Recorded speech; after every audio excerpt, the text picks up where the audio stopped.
Северной Осетии проходит чемпионат по мини-футболу среди команд МЧС. Начинать день с тренировки – это правильно, считают сотрудники. После торжественного открытия чемпионата по мини-футболу среди команд МЧС России Северо-Кавказского регионального центра участники соревнований отправились на стадион.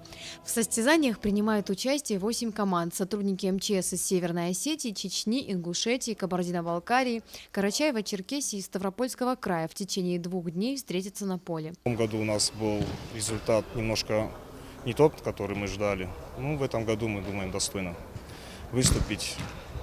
И достойно потом в следующем, дальнейшем будет чемпионат России. Думаем, что тоже туда попадем. В прошлом году матчи проходили на территории Кабардино-Балкарии. На этот раз право провести турнир передали Северной Осетии.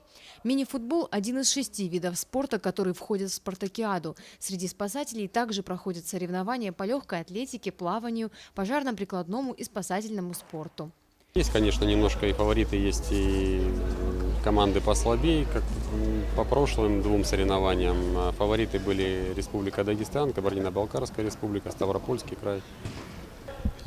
Команды-победительницы получат дипломы, кубки, лучший вратарь тоже будет отмечен, лучший нападающий будет отмечен. Ну и плюс еще дома своими правами начальник главного управления поощряет своих спортсменов, своих сотрудников уже кто как может.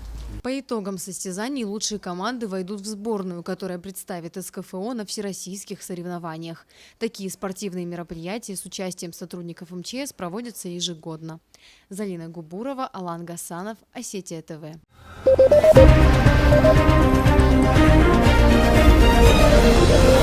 Thank you.